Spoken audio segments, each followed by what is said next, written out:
Bom, irmãos, hoje nós vamos refletir sobre o tema Lições de Jesus no Getsêmani. Eu vou pedir para que esse projete o slide.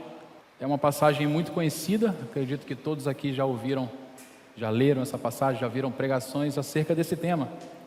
Mas a palavra de Deus é muito rica, ela sempre tem algo a nos ensinar. Então, sem muita demora, eu quero passar a leitura do nosso texto base, que está em Marcos, capítulo 14. Nós vamos ler do verso 32 ao verso 42. Versão NVI, diz assim a palavra de Deus: Então foram para um lugar chamado Getsêmani. E Jesus disse aos seus discípulos: Sentem-se aqui enquanto vou orar. Levou consigo Pedro, Tiago e João, e começou a ficar aflito e angustiado. E lhes disse: A minha alma está profundamente triste, numa tristeza mortal. Fiquem aqui e vigiem. Indo um pouco mais adiante, prostrou-se e orava para que, se fosse possível, fosse afastado dele aquela hora. E dizia: Abba, Pai, tudo te é possível. Afasta de mim esse cálice, contudo, não seja o que eu quero, mas sim o que tu queres. Então voltou aos seus discípulos e os encontrou dormindo. Simão, disse ele a Pedro, você está dormindo? Não pôde vigiar nem por uma hora? Vigiem e orem para que não caiam em tentação. O espírito está pronto, mas a carne é fraca. Mais uma vez ele se afastou e orou, repetindo as mesmas palavras. Quando voltou, de novo os encontrou dormindo, porque seus olhos estavam pesados. Eles não sabiam o que lhe dizer. Voltando pela terceira vez, ele lhes disse: Vocês ainda dormem e descansam? Basta, chegou a hora. Eis que o Filho do Homem está sendo entregue nas mãos dos pecadores. Levantem-se e vamos. Aí vem aquele que me trai. Amém? Curve sua fronte e vamos orar. Pai, nós te damos graças, Senhor Deus, por tudo que já aconteceu até aqui. Obrigado, Senhor Deus, pelo privilégio de poder adorar o teu santo nome nessa noite com os meus irmãos, como igreja. Obrigado pelas canções que foram entoadas, e porque através delas nós temos a oportunidade de declarar, Senhor Deus, a nossa adoração, a nossa devoção a Ti. Neste momento onde nós vamos refletir na Tua Palavra, pedimos que o Teu Santo Espírito fale conosco, que Ele nos dê entendimento, nos dê discernimento, que Ele ilumine a nossa mente, ilumine os nossos corações, e que cada um de nós, tanto os que estão presentes aqui nessa noite, quanto aqueles que estão nos assistindo através da nossa transmissão, que nós possamos, após essa mensagem, Senhor Deus, ser abençoados por Ti. Fale conosco em nome de Jesus. Amém. Irmãos, o capítulo 14 do Evangelho de Marcos descreve os últimos momentos de Jesus antes dele ser preso e posteriormente crucificado. Se a gente voltar um pouquinho no início do capítulo, Marcos inicia descrevendo o episódio onde Jesus é ungido por Maria em Betânia. Isso vai do verso 1 até o verso 9. Na sequência, vai descrever o momento onde Judas procura os sacerdotes com o intuito de entregar Jesus, versos 10 e 11. Logo depois, Jesus realiza a última ceia com os 12 discípulos, onde ele anuncia que um deles o trairia. Você vai encontrar isso do verso 12 até o verso 26. E, na sequência, ele prediz que Pedro o negaria, do verso 27 ao verso 31. Então, após esses acontecimentos, Jesus se retira para o Getsêmani, o local onde ele orou pouco antes de ser preso, como nós lemos. Para quem não sabe, Getsêmani é uma expressão que vem do aramaico, foi transliterado para o grego e significa prensa de azeite. É um nome bem sugestivo, por duas razões. Em primeiro lugar, era o local onde literalmente as azeitonas eram prensadas para se obter o azeite. Em segundo lugar, porque foi nesse local que Cristo experimentou uma das maiores e mais intensas agonias e dores. E foi nesse local que ele teve ali a sua alma literalmente esmagada pelo peso dos nossos pecados. Tudo começa exatamente ali, no Getsêmani. Porém, mesmo em meio ao sofrimento, mesmo em meio à dor, Jesus não deixou de ser aquilo que ele sempre foi, o maior mestre que a humanidade já teve a oportunidade de conhecer. E através das suas atitudes, ele nos deixou importantes lições. Lições que vão falar muito aos nossos corações nessa noite. É sobre isso que eu quero refletir com os irmãos essa noite. A primeira lição é que todos passam pelo Getsêmani. Leia comigo mais uma vez os versos 32 a 34. Então foram para um lugar chamado Getsêmani, e Jesus disse aos seus discípulos: sentem-se aqui enquanto vou orar. Levou consigo Pedro, Tiago e João, e começou a ficar aflito e angustiado. E lhes disse: a minha alma está profundamente triste, numa tristeza mortal. Fiquem aqui e vigiem. É curioso que tanto Marcos quanto os outros evangelistas, eles usam palavras que expressam de maneira muito profunda o tamanho do sofrimento de Jesus nesse momento. Marcos, por exemplo, no verso 33, ele diz que Jesus, como a gente viu, ficou aflito e angustiado. No verso 34, ele diz que Jesus sentiu uma tristeza mortal. Mateus, no capítulo 26, verso 37, diz que Jesus começou a se entristecer e a se angustiar. E no verso 38, descreve as palavras de Jesus, quando ele disse que a sua alma estava profundamente triste, numa tristeza mortal. Já Lucas, que era médico, ele enfatiza ainda mais esse sofrimento de Jesus nesse momento. No verso 44 do capítulo 22, ele diz que Jesus suou ou transpirou gotas de sangue. É um fenômeno que a medicina chama de hematidrose. E esse fenômeno se dá quando fatores emocionais fortíssimos provocam o rompimento das veias capilares, fazendo com que o sangue se misture com o suor, levando a pessoa a literalmente transpirar gotas de sangue. Então, Jesus aqui estava experienciando um sofrimento sem medidas.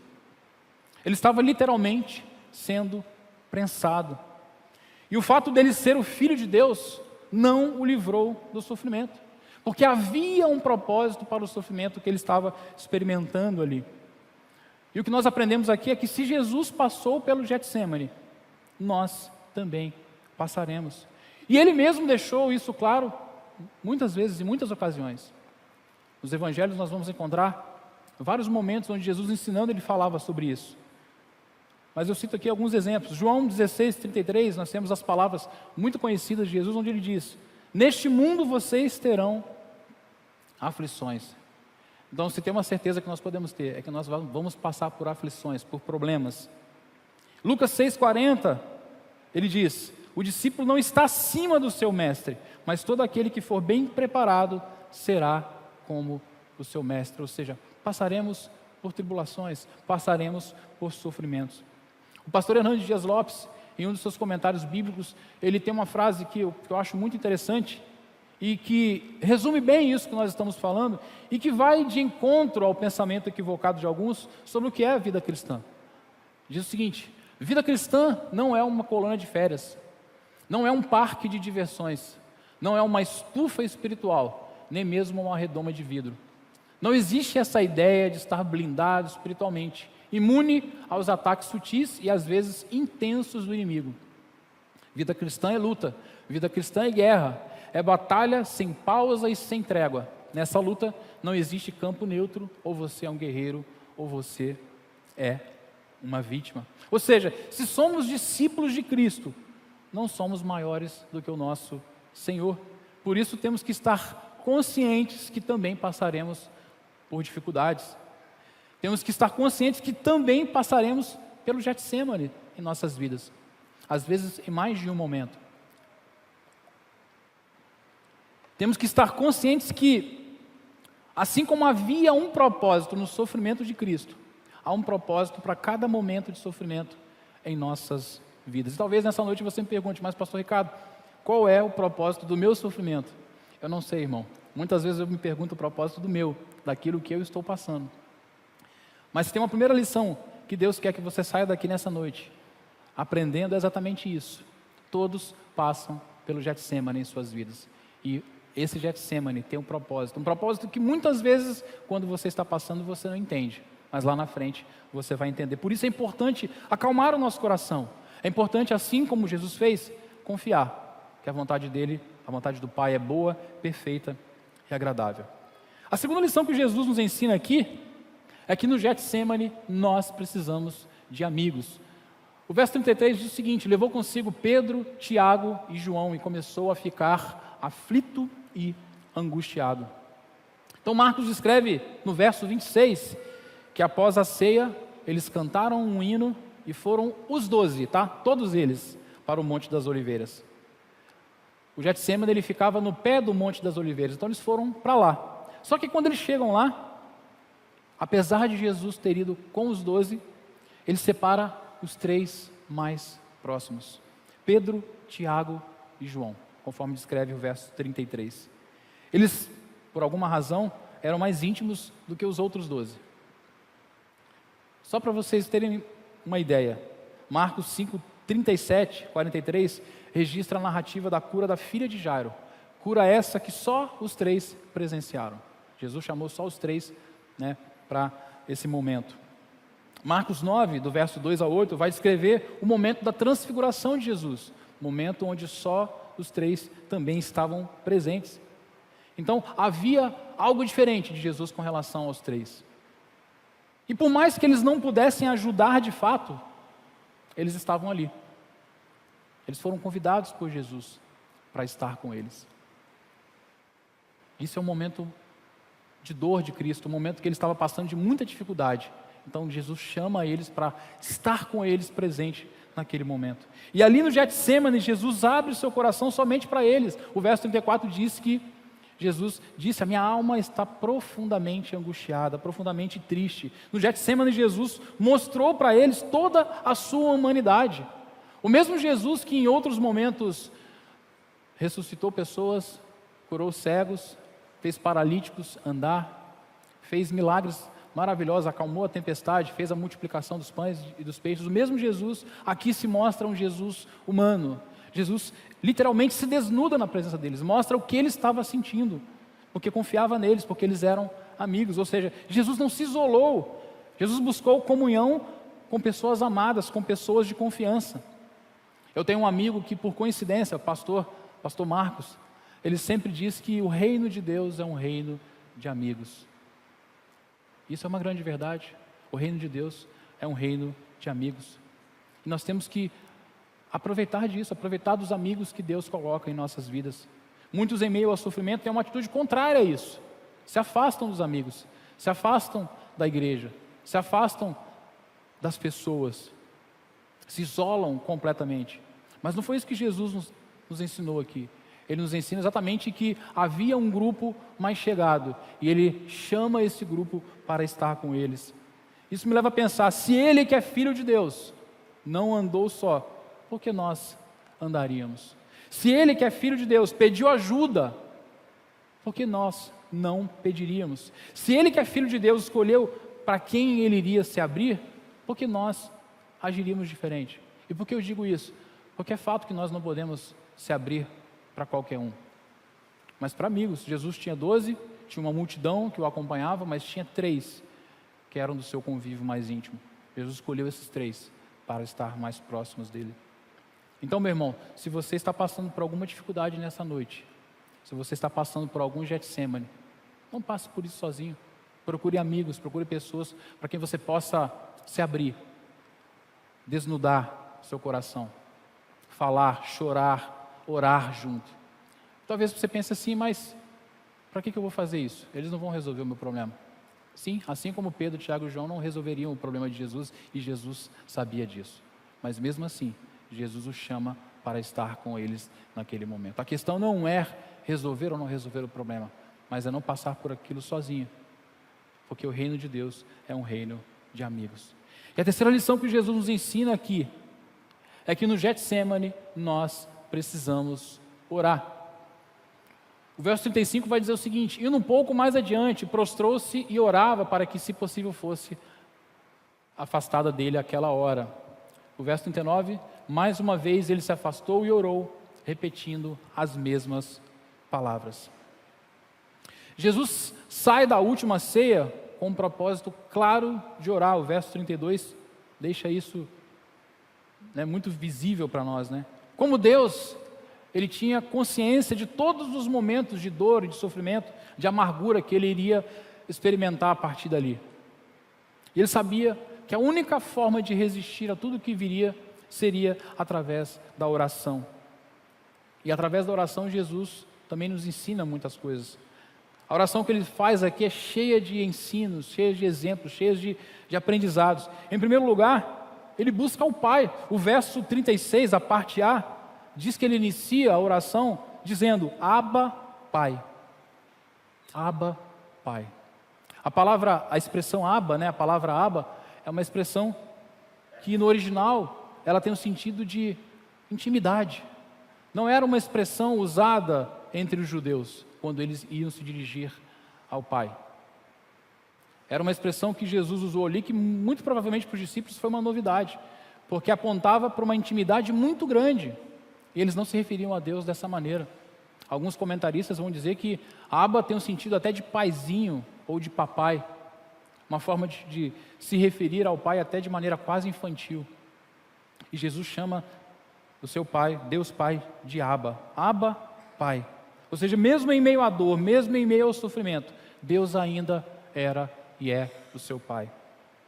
Outra coisa que a gente aprende na oração de Cristo aqui é que ele se humilha. Na parte B ele diz: tudo te é possível. Ele estava passando pelo sofrimento, mas ele cria que tudo era possível para o Pai. Isso nos ensina também essa humilhação de Cristo. Ele era homem, mas ele também era Deus, mas ele se humilha, reconhecendo que tudo era possível para o Pai. Mas a oração também nos ensina que ele foi submisso. A parte C do verso 36 diz: contudo, não seja o que eu quero, mas sim o que tu queres. Jesus pede, Jesus coloca o seu desejo, Jesus coloca o seu anseio, fala o que ele gostaria que fosse feito, mas ele fala: contudo, seja feito a tua vontade. Ou seja, ele se submete à vontade do Pai. Isso nos ensina também. Além disso, Jesus foi intenso. Lucas 24, 44 diz que, estando angustiado, ele orou ainda mais intensamente, e o seu suor era como gotas de sangue que caíam no chão. Houve intensidade na oração de Jesus, e essa intensidade foi aumentando a cada momento de oração. O texto não descreve quanto tempo Jesus passou orando, mas dá a entender que foi um tempo bom, porque ele orou um pouco, foi falar com os discípulos, voltou, orou pela segunda vez, foi falar com os discípulos e orou pela terceira vez. É somente na terceira vez que ele diz basta e prossegue para a sequência da história que nós já conhecemos. Mas Lucas descreve que ele orou intensamente em determinado momento. Então ele orou com intensidade. Isso também nos ensina. A oração de Jesus mostra também que é importante buscarmos ao Pai de maneira insistente. Jesus orou por 3 vezes. Certa vez eu ouvi um pastor dizer que Deus sabe todas as coisas e você não precisa ficar repetindo a oração. Você orou uma vez, está bom. Pastor amigo meu falou isso. E eu discordo dele, porque Jesus orou 3 vezes pelo mesmo pedido. Jesus orou insistentemente. Ele sabia a vontade do Pai. Ele sabia que não havia como, não havia outro modo. Jesus tinha que passar por tudo aquilo. Mas mesmo assim, ele derramou o seu coração, orou 3 vezes pelo mesmo pedido. Aí quem acompanhou a série de oração aqui que a gente fez sobre oração nas últimas quartas, né? As orações que Deus não ouve. A gente falou que Deus não ouve vãs repetições, mas quando a oração é feita de forma sincera, por mais que ela seja repetida, Deus ouve sim, quando ela é feita de coração. A oração que Deus não ouve é aquela oração que é feita da boca para fora, de maneira litúrgica, de maneira mecânica. Então Jesus nos ensina aqui que é importante buscar a Deus Pai de maneira insistente. A sua oração também ensina vigilância. Quando ele chega para os discípulos, ele fala o quê? Vigiem e orem. Então ele ensinou isso aos discípulos. Ele ensinou a importância de se vigiar e de orar. Aliás, os discípulos, por não obedecerem, eles cometeram na sequência uma série de erros. Em primeiro lugar, dormiram. Em segundo lugar, Pedro negou Jesus logo depois. Em terceiro lugar, os outros discípulos abandonaram a Cristo, porque não vigiaram e não oraram. Em quarto lugar, Pedro cortou a orelha de Malco. Então, foi uma sucessão de erros, porque não vigiaram e não oraram. E por fim, a oração de Cristo também nos ensina que a oração nos fortalece. Lucas 22, 43 diz que, enquanto Jesus orava, apareceu-lhe então um anjo do céu que o fortalecia. A oração nos fortalece, a oração revigora a nossa alma, a oração revigora o nosso espírito. Tenho certeza que muitos aqui já experimentaram essa experiência de estar sofrendo, estar passando por um momento de dificuldade, e ao orar, ao derramar o seu coração na presença de Deus, sair daquele momento de oração totalmente renovado. E às vezes não é porque as coisas mudaram, mas é porque a oração nos fortalece. E foi exatamente isso que aconteceu com Jesus. Muitos têm a tendência de se desesperar quando estão passando por um momento de dificuldade, quando estão passando por um Getsêmani. e se esquecem do mais importante, de Deus. Mas Jesus, o mestre dos mestres, nos ensina aqui que, em primeiro lugar, nós devemos dobrar os nossos joelhos em orações.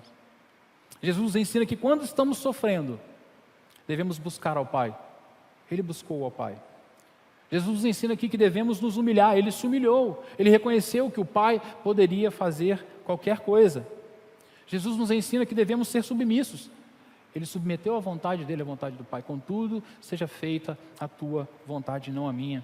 Ele nos ensinou que nós devemos ser intensos em nossas orações, não orar de qualquer maneira, não orar de maneira fria, mas botar, o coração na oração, nos colocar de maneira intencional mesmo. Ele nos ensinou que devemos vigiar para não cair em tentação.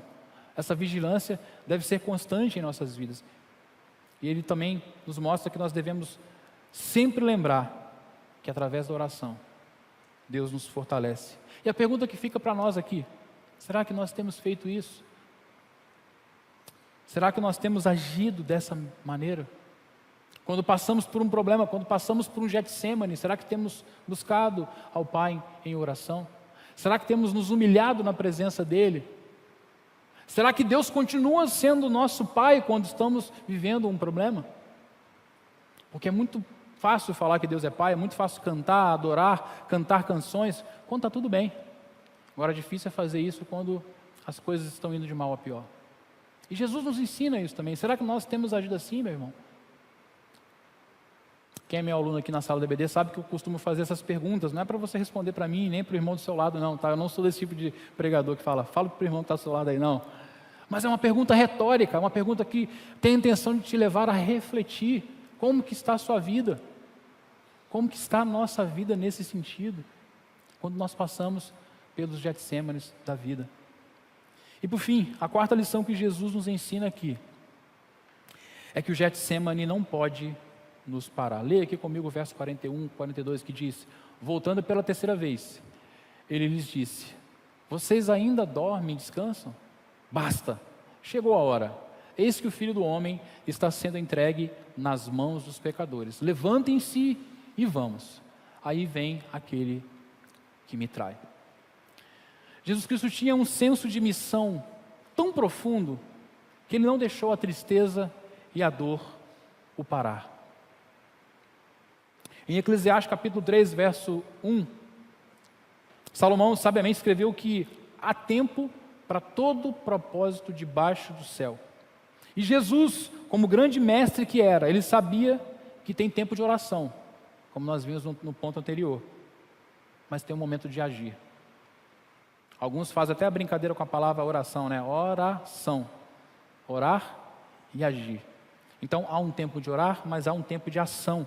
O verso 41 descreve que após orar por 3 vezes, Jesus diz: basta, chegou a hora. O verso 42 completa dizendo: levantem-se e vamos. E ao agir assim, Jesus demonstra que venceu a dor e a tristeza. Não mudou a realidade dele, não mudou aquilo que ele temia. Não mudou aquilo que ele pediu ao Pai que afastasse dele. Ele sabia o que viria, ele sabia o que iria encontrar. Aliás, quando ele levanta, a primeira coisa que ele percebe é que os discípulos ainda estavam dormindo. Inclusive é o que ele fala: vocês ainda dormem e descansam? Basta, chegou a hora. Eis que o Filho do Homem está sendo entregue nas mãos dos pecadores. Levantem-se e vamos. E complementa, né? E aí vem aquele que me trai. Jesus sabia, Jesus estava consciente, mas mesmo assim ele se levanta, parte para a ação. Ele não ficou prostrado. Ele superou a decepção pelos discípulos não terem o ajudado em oração. Ele venceu o sentimento de abandono por eles o terem deixado sozinho. Ou seja, ele não deixou o Getsemane parar sua missão. Basta, chegou a hora. E muitas vezes nós erramos porque deixamos os problemas no parar, ficamos prostrados. Aí talvez na sua cabeça está pensando assim: pastor Ricardo, mas você não sabe o que eu estou passando. Eu não sei. Uma coisa que a gente falou hoje na aula do EBD, né, quem é da minha turma vai lembrar aqui, é que todo mundo passa por problema, nós falamos sobre isso. Todo mundo passa por dificuldades. É porque a gente sempre acha que a nossa dificuldade é maior que a do irmão, né? Do irmão é menor. Mas todos nós passamos, mas não podemos deixar as nossas dificuldades, os nossos problemas nos paralisar. Não podemos deixar que isso tire de nós o foco do Evangelho, o foco da palavra, o foco da missão que Deus confiou a nós.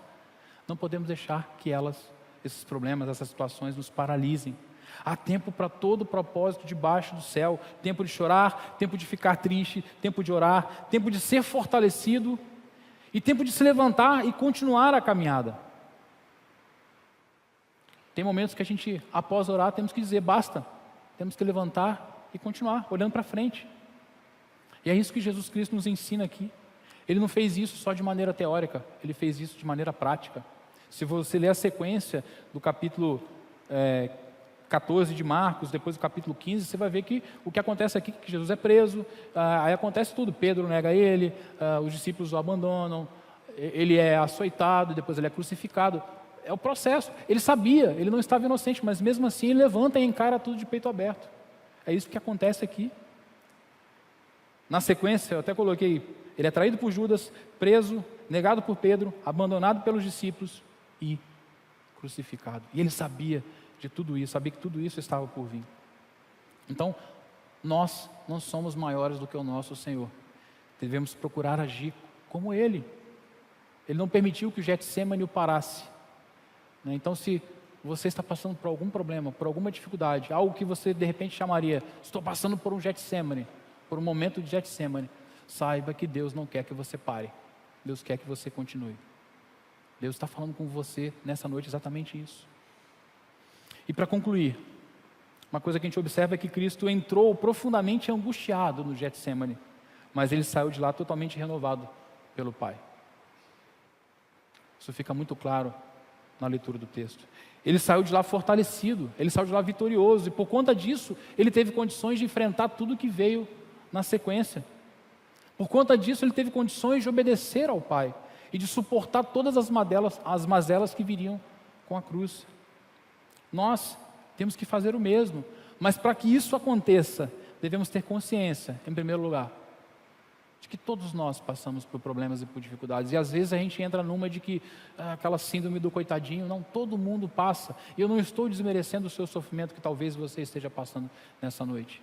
Todos nós passamos, temos que estar cientes disso. Cristo passou, então você, eu, nós também passaremos. Devemos lembrar que o reino de Deus é um reino de amigos, e que assim como Jesus contou com a ajuda, com o companheirismo de seus amigos, também precisamos contar com a ajuda de pessoas próximas. Olha para o seu lado, talvez você tenha um amigo, uma pessoa que você possa se abrir, que você possa confiar, que você possa dividir o seu peso e pedir para que ele ore por você. Devemos também nos lembrar que a oração é uma ferramenta que Deus nos deu, não para mudar tudo, todas as circunstâncias, não para Deus sempre atender os nossos desejos, os nossos anseios, mas em primeiro lugar para nos aproximar dEle, para nos fortalecer. Jesus orou, mas aquilo que Ele pediu não foi atendido, mas Ele saiu de lá fortalecido, Ele saiu de lá preparado para enfrentar a cruz. Muitas vezes é o que vai acontecer conosco, estaremos enfrentando um problema, ao orar não muda nada, mas Deus nos fortalece, Deus nos prepara. E por fim, devemos lembrar que existe tempo para tudo, inclusive para dizer um basta, inclusive para nos levantar e para continuar a caminhada. E eu quero então te pedir que você se coloque de pé e que você, enquanto o Gessi vai tocar uma música, que você esteja refletindo em tudo que foi falado até aqui.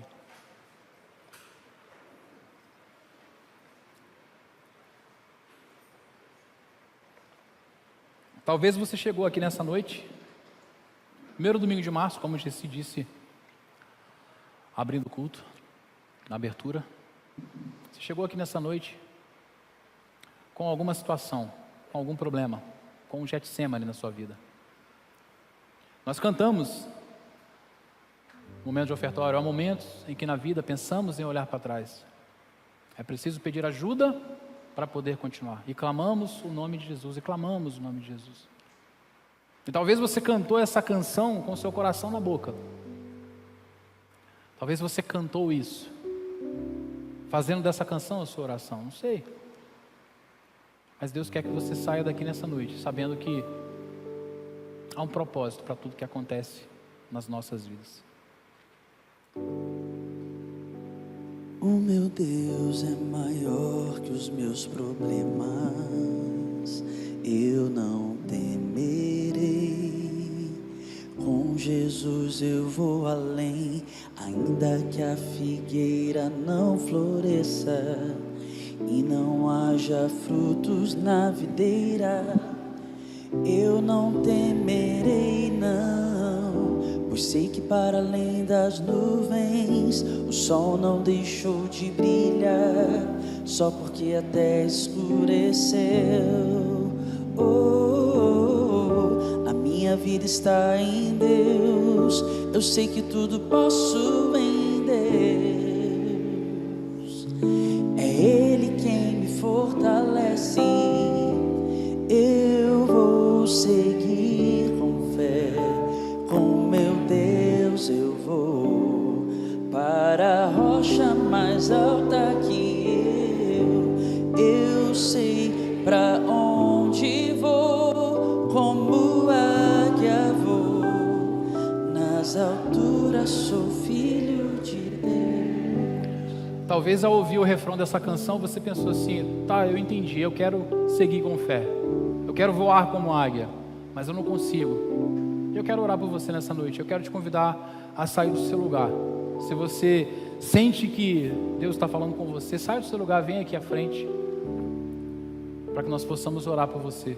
Então, enquanto o GC vai cantar mais uma vez a canção, saia do seu lugar. Tudo que eu preciso para sentir a paz dentro do meu coração, ainda que a lua adormeça e não haja o brilho das estrelas, eu não temerei não, pois sei que para além das nuvens o sol não deixou de brilhar, só porque a terra escureceu.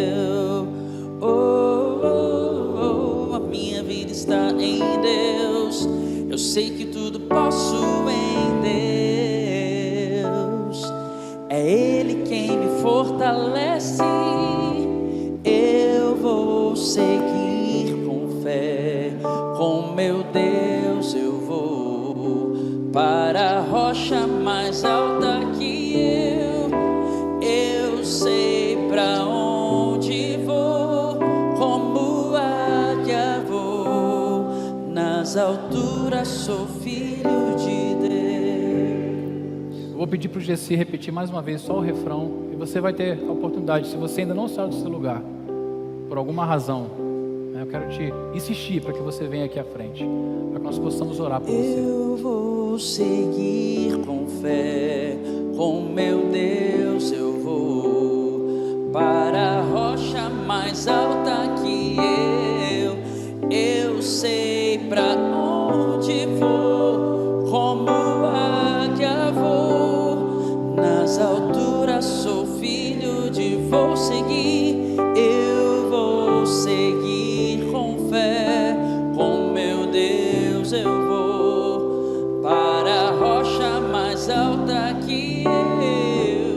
eu sei pra onde vou, como águia vou, nas alturas sou filho de Deus. Senhor Deus Pai amado, nós te louvamos nessa noite, agradecemos ao Senhor por tudo que o Senhor realizou em nosso meio, te agradecemos pela tua palavra, que é viva, que é eficaz, que nos instrui, que nos alimenta, que nos conduz, que nos direciona. E isso se prova mais uma vez verdade nessa noite. Obrigado, Pai, porque temos certeza que através dela o Senhor ministrou vidas, o Senhor ministrou corações. Eu te coloco, Senhor Deus, cada vida aqui presente na frente, Pai. Eu não sei o que elas estão passando, mas o Senhor sabe. A tua palavra também diz que o Senhor conhece todas as coisas. Nada foge do teu conhecimento. Então, venha de encontro à necessidade de cada uma dessas irmãs, Pai. Que o Senhor venha acalmar seus corações. Que o Senhor venha, através da tua palavra, dar a certeza de que elas não estão sozinhas. Que o Senhor está com elas. Que o Senhor está conduzindo. Que elas possam se levantar e continuar seguindo com fé, olhando para o Senhor, que é o nosso autor e consumador, Senhor Deus, da nossa fé. Muito obrigado mais uma vez por tudo que aconteceu nessa noite, pelo privilégio de adorar o teu santo nome. E agora, que a graça soberana de Jesus, que o amor de Deus, nosso Pai, e as doces consolações do Espírito Santo de Deus, seja com esta igreja e com toda a igreja de Cristo, hoje e para sempre. Amém. Amém.